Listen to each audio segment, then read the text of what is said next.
I'm Marika Timmers, and this is the final interview in our 21-day speaker series. I really hope you've enjoyed meeting all of my amazing experts over the past 21 days, and today is no exception. I wanted to end on a positive note with stories that would inspire you to take action. And today I know my next speaker will do just that. Stephanie Mears is a published author, motivational speaker, radio show, and podcast host. She's also vice president of Desert Capital Management Group. Stephanie is CEO of Empower Hour, which is a women's networking group, and helps get women and children off the streets. She is the president of a nonprofit, the Butterfly Element, that helps homeless women and children and provides free coaching. Stephanie has published 4 books in the last year. The first was Woman of Perfection, Perfectly Imperfect. Said it without twisting my tongue too much. The second is the journaling experience. The third was Empower Women of Empower Hour. And the fourth is The Dark Secrets of 365 Days. You've been busy, Stephanie. Welcome. Thank you so much. Yes, I have been very busy, but what's been wonderful is opportunities just keep heading my direction because of what's going on in the world today. And that's exactly what we're talking about today, right? We're talking about how adversity can create opportunity. Absolutely. It's going to be a great conversation because a lot of people right now feel like they're in this massive adversity. So I feel like it's like the perfect time to talk about this. Yes, so thank you for being here. Like you said, this past year has created so much adversity worldwide. It's actually why I decided to create the Ethical Entrepreneur Series in the first place, because I imagined so many people, at the crossroads, either within their careers or within their existing businesses. So if adversity creates opportunity, what opportunities do you think COVID has created for all of us? That's a great question, because I know a lot of people automatically assume that 2020 was an immediate wash, right? Or that 2021, the current year we're in now, is going to be a wash because COVID still exists, right? Yeah. And so it is very much my opinion, and what I've seen from many people is that COVID has actually become a pivot point in people's businesses and their relationship with their children or their husbands in completely different ways. And what I've really noticed is that this adversity of COVID, because the reality is COVID shut down the world. It shut down everything. I mean, at one point, we not only didn't have our jobs, we didn't have Starbucks wasn't even open. Coffee shops weren't open. I mean, it was nothing was open for a while there, at least here in the United States. And I know most of the world was very much like that. And so I know that it was serious adversity that none of us had ever seen before. None of us had been a part of a pandemic to that level ever.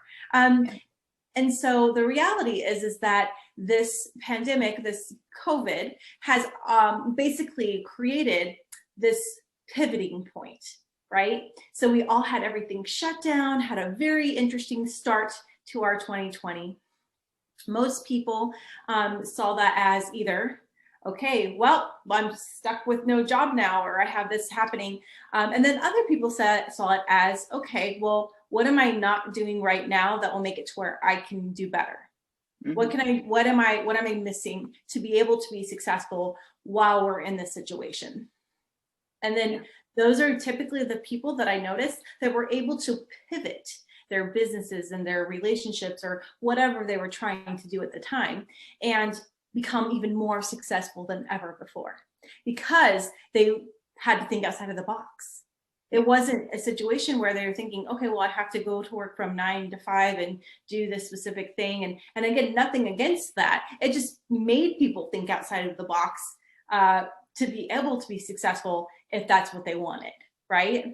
So how I very much considered COVID is I saw it very much as a lot of fear all around me all the time, because it was the unknown. Fear is usually a lack of control, right? And there was no controlling what was happening at that moment because Mm-hmm. there was so much in chaos, right? And so I looked at 2020 and said, you know what, I don't want this to be a year of fear. I want this to be a year of success. And I remember very much choosing, I will not live in fear. I will choose success. So what I did is I literally saw this as, what opportunities am I missing? How can I be successful? Okay, so my business I can't meet people in person anymore. How am I supposed to open new accounts if I can't meet people in person, right? Or how am I supposed to be able to move to new levels if I can't talk to people in person? I love meeting people in person. I love talking to people. I love getting a chance to give people hugs if they're huggers, or shaking hands, or just, you know, whatever that is. And so it was a turning point. And we realized, okay, so it's now time to do mass marketing online, or it's time to check out and look into looking into opening Zoom accounts for our clients and moving people to new levels in that world. And it's amazing how when that happened, then I started looking into, okay, well, this is great. Now we can meet people over Zoom and don't have to worry about, you know, possibly infecting anybody, which is huge because I usually work with a lot of people who are over 60. So it's safe, Right. safe than sorry, right? Yeah. And I also noticed that, oh, wow, if we market in this way, wow, that actually brought me more clients than before. Or if I try this different, unique thing like a podcast, well, that was really fun. I got a chance to talk about something I'm passionate about, but it also got an opportunity to then market the business, whatever that was at the moment. So it was really all about conquering the fears, or even moving past the fears. Even when I was afraid, I still did it, because courage isn't the absence of fear. Courage is doing when you are afraid, right? Yeah. Yeah, So, absolutely. and this fear-based world that we had last year, and really into 2021 for a lot of people, we have the choice to use this adversity to create opportunity in ways that are unique and outside of the box. Yeah. Yeah. Look, I work with a university here in New Zealand. You know, and universities by nature, all those open days that they have are all about coming on campus and having a look around. So, you know, not only were they affected by not being able to have people on campus come and check out the university, but they also didn't have the international students arriving in the country that they really rely on. And so similarly for them, they had to change so much traditional marketing.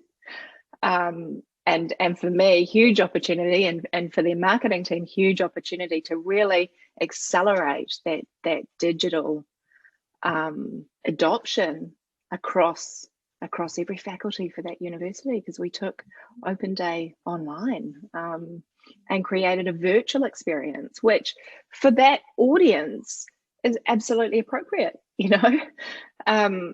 Okay, it's not exactly the same as being there in person and walking around the campus, but there's so many cool things you can do in that digital space now. And the opportunity there was to accelerate that digital adoption that they had probably been quite reluctant to do, and COVID had sort of forced them down that route. So, you know, even for those organizations out there, it's you know, for me as a service business, probably a whole lot easier to talk about how much easier it is to pivot. For some of those, you know, the restaurants, the cafes, those really physical bricks and mortars that were really suffering during those lockdowns, quite a lot harder, but also more opportunities to increase your knowledge of your customers as well. I saw some phenomenal things here in New Zealand with people creating opportunities to still support those cafes and restaurants by pre-purchasing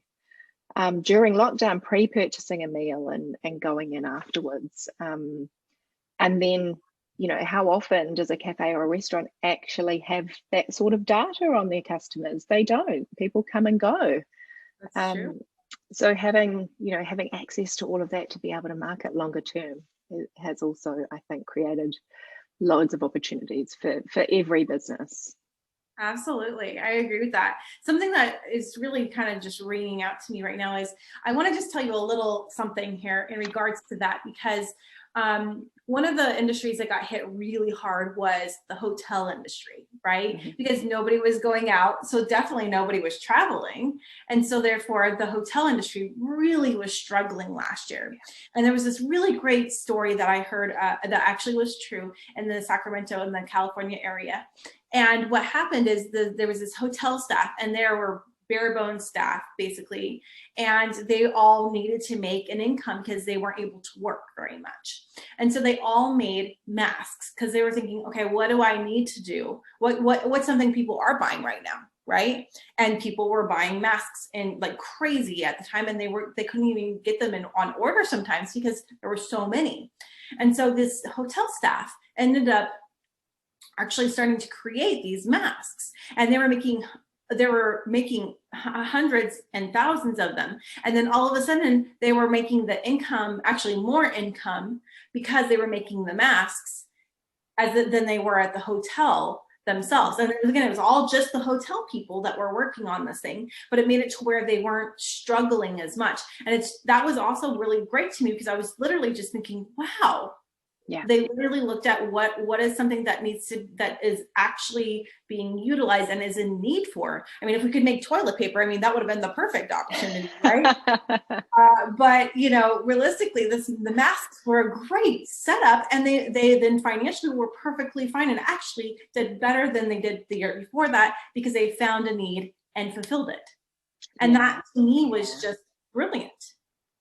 Absolutely. And there are loads of those sorts of stories of organizations that couldn't necessarily deliver, what they had always delivered. It's more than a pivot, isn't it? It's a complete change, but also having, certain skills within your organization, access to certain materials, and being able to provide something that is so needed at that particular time. And that for me is part of that, that worldwide tilt or pivot as well, or, around what is it that the world needs? Mm-hmm. What do we need to change in the way that we run our businesses and manage our businesses and our people, and the way that we develop our products and we package them? What does the world need us to change? Mm-hmm.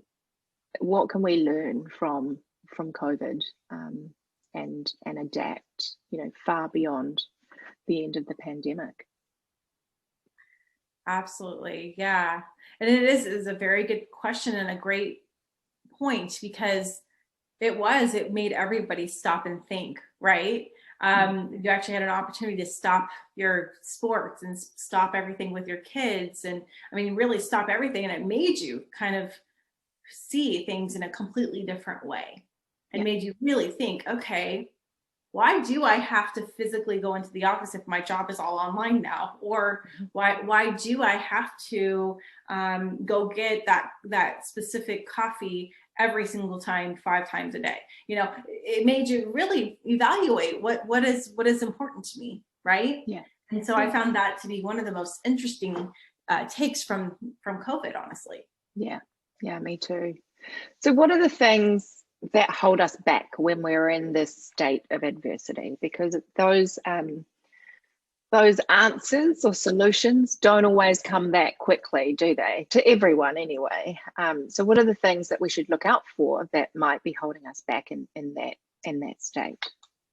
Absolutely. So one of the most interesting things is, typically when somebody is in a state of fear or in their comfort zone, right? That may not be in a state of fear per se, but don't want to go out of their comfort zone because they're even more fearful, right? Or fearful to get out of that comfort zone.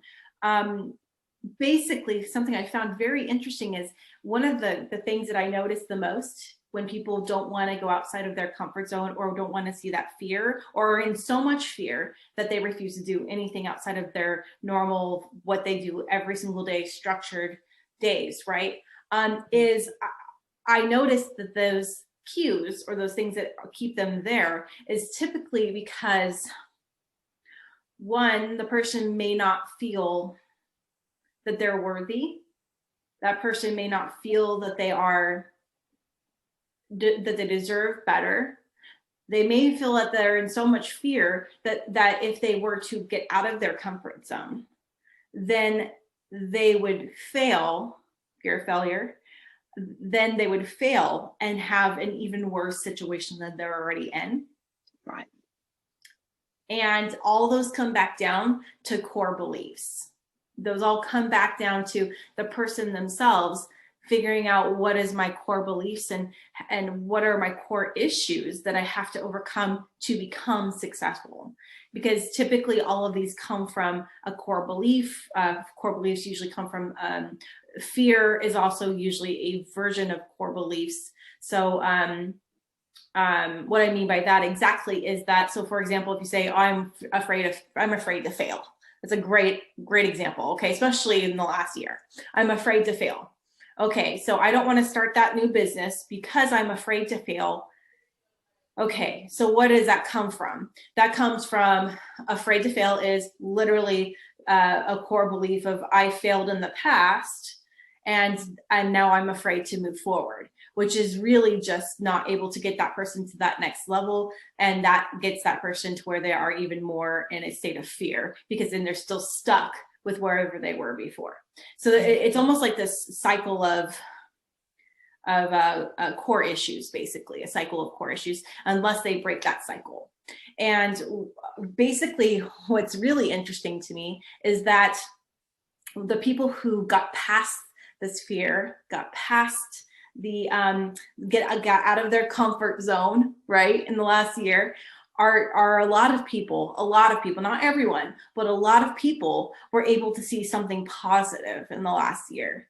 A lot of people were able to see, wow, so all of this horrible stuff happened, but I was able to still do this. Wow, that is really great.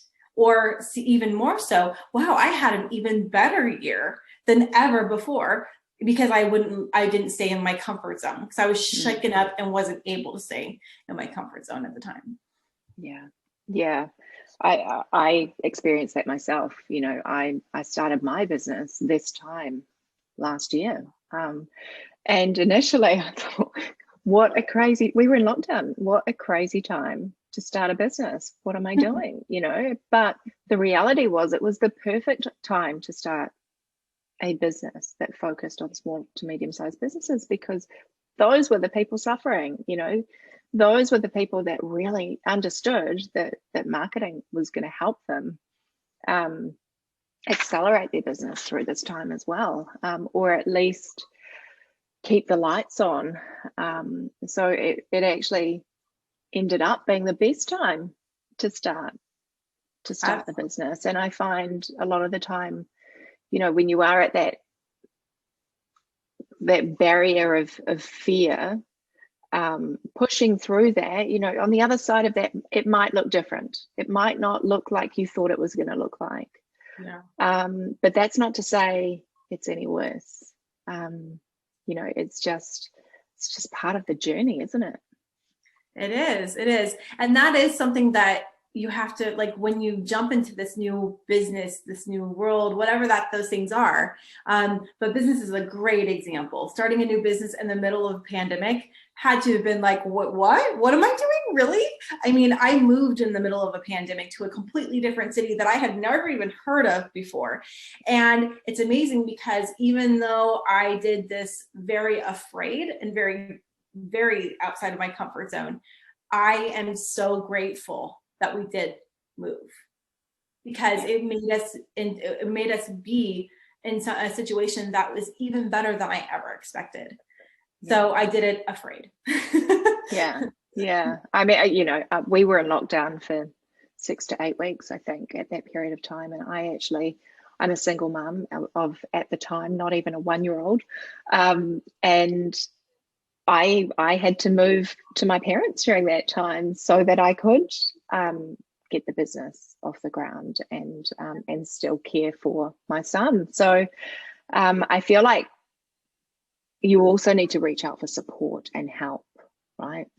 Absolutely. Talking to talking to somebody, asking for help from friends and family. I believe that's genuinely needed. And the people who are afraid to ask sometimes are massively hindered. Sometimes, I should say, sometimes hindered because they refuse to ask for help that somebody else may not consider a big deal at all. You know, Yeah. they could be like, oh, well, sure, no problem. You can just use that extra room. It's not a big deal. Or, Yeah. oh, hey, we have all this extra food. Here, take whatever you need. Like, Yeah. Yeah. people have people as a whole really can have huge hearts and really want to help people and make a difference. Yeah. You know? I've only just recently learned that in the last year myself, you know, being a lone wolf. And I think a lot of entrepreneurs are, right? A lot of business owners are. And sometimes it can be lonely, but, you know, we trust ourselves and we like to control things. And so we like to do things on our own. We don't always ask for help. And what I've learned in the last 12 months, at least, is there are so many people out there that are just waiting for you to ask. They would love for you to ask and to give them the opportunity to support. So that's one of my key takeaways out of all of this as well. So that, you know, that for me was one way of breaking through or overcoming those challenges. What are some others that you've seen? There's been a lot of breakthroughs in regards to in some negative ways with mental health. I've caught that for sure. Yep. There's been a higher suicide rate. There's been a higher depression rate. And again, reaching out to that therapist or to the coach or calling a girlfriend, even if it seems like an issue, I mean, reach out to them and they probably will sit there and say, yes, let's talk. I need someone to talk to anyways, let's talk, you know? And so one of the things that I have noticed is that this massive mental crisis, I want to call it almost, yeah, because of the pandemic basically making us all secluded in our own space. But the people who, when you're able to be in a situation where you're in a hard place mentally and you're able to reach out to somebody and really get things off your chest and able to move forward mentally, it's amazing how that other person, especially if they're you know, a professional who knows exactly kind of what to say, how far you can come in 6 months or a year if you're heading in that direction, in a positive direction, or if, even worse, if that person refuses to reach out for help or doesn't know how to, doesn't understand what, I don't understand why I feel this way, and don't make a change, how it can go in a really negative place really fast too. So that has been a pretty massive change too in the pandemic I've seen. There's also been, which again can create opportunities within mental health of, okay, so now we know we need even more people who can coach people to get to new levels or new therapy ways, because you can't sit down and talk to a therapist anymore in the same room. So, okay, well, let's do a Zoom call. Let's do a regular call. Let's do, you know, there's other options, or in group therapy, you know, there's Zoom rooms again. There's a lot of different options. And so, again, that brought in a whole new level of opportunity, because those were not as utilized as they have been in the last year. Those tools, I should say. So that's an opportunity for healing businesses as well, right? Absolutely. Absolutely. Yeah. Healing businesses are huge right now. And so it is an interesting and difficult time when it comes to the pandemic. However, it's amazing how, even though there's this difficulty or adversity, the opportunities can just spiral into positivity one way or another, changing into different formats of business, changing everything about the way it's done. Yeah. Yeah. So, bit of a personal question here, Stephanie. How do you know all of this? You know, what is your adversity to opportunity story? Absolutely. So I have a very unique story, a very unique life that not everybody can say that they had, which is probably a good thing. So as a child, I lived on the streets with my drug addicted mother. And my father had left us when I think I was 2 or so. And my mom was heavily on to some really big drugs, some very, very, very rough drugs. And while we were living on the streets, we would either be living with drug dealers or next to a dumpster or with a friend or in cars, or we would find some place to sleep, most, somewhere. We would figure out, where are we going to get our next food? Like, how are we going to be able to afford food? And, if we can't get food, okay, what's another option? And, honestly, one of the best things I had was our schools, because if I could get me and my sister to a school, we had food. We had a way to get food. They always made sure we had food there. And so for me, school was actually like a reprieve from my situation. Because there was adults who were actually nice and didn't do mean things, and there was always food, and security is a good way to put that, right? Yeah. And so I went from being a child on the streets that saw a lot of really bad things, from sex trafficking to gang violence to a lot of gun stuff. It was really a really difficult situation. And at 7.5 years old, I had seen somewhere or somehow some kind of a Hallmark movie. Basically, I think it was a Christmas Hallmark movie. And I remember thinking, that is the life I want right there. But I still think that as an adult, I'm not going to lie. Wow, that's the life that I want right there. Because everything looks perfect. Everyone's nice. There's still some dilemma of some kind, but everything just seemed so much better than where I was at the time. Right.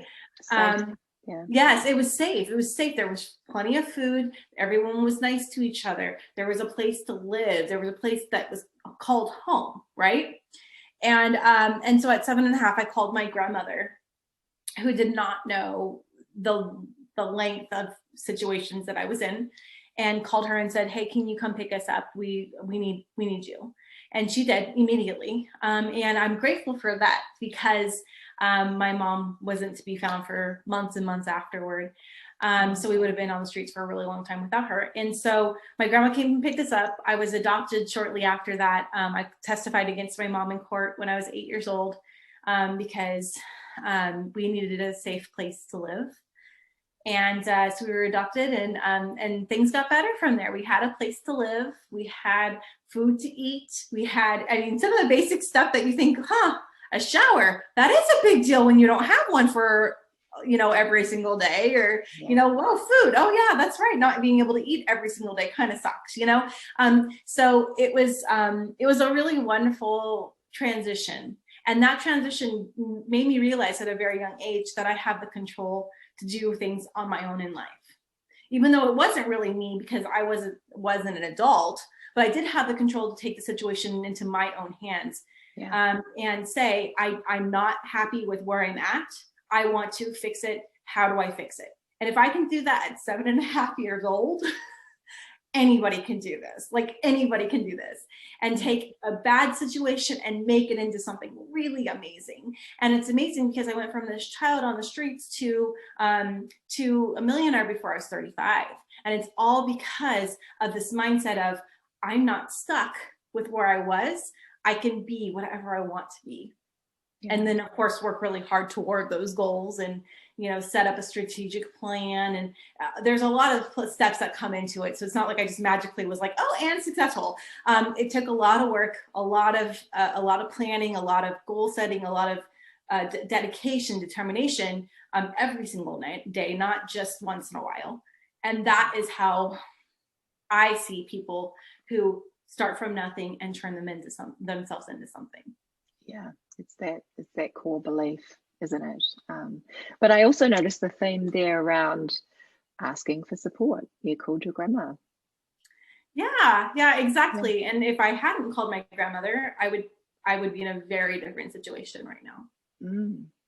Yeah, thanks so much for sharing that with us. I think we've got time for one more question. This is one that I have asked most of my speakers. So if you were embarking on a new business idea or looking to improve your existing business, given what you've overcome and all the experience you have in your business, what would be the top 3 things you would prioritize? That's a great question. I would definitely set up a business strategy, make sure that I have a great product, and then marketing. Marketing is extremely important, because if you don't have the business, then the first two don't really matter a whole lot. But then again, if you don't have a good product and you don't have a good business strategy, the marketing doesn't matter. So it's my opinion, very much so, that those three things kind of have to tie together. Yeah, right. Now, Stephanie is offering a free copy of her book, Woman of Perfection, Perfectly Imperfect.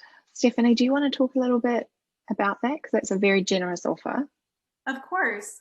So my book is Women of Perfection, Perfectly Imperfect, and it's all about a lot of women today, especially moms, feel very much like, oh, well, my life is supposed to look like Pinterest perfect and Facebook perfect, and all of these different things that really are somebody's outsides, not your insides, right? Trying to be this version of perfection. And so my book was literally just talking about me as a perfectionist, massive perfectionist, and how I love to control stuff, and how to overcome that perfectionism and turn life into something amazing without having to be torn down by this level of perfectionism, basically. Right. And it goes over into different chapters of what those things mean. But where you can get that is actually, it's at my website, which is stephaniemears.com/book. And I would happily send you a copy if you send in a message.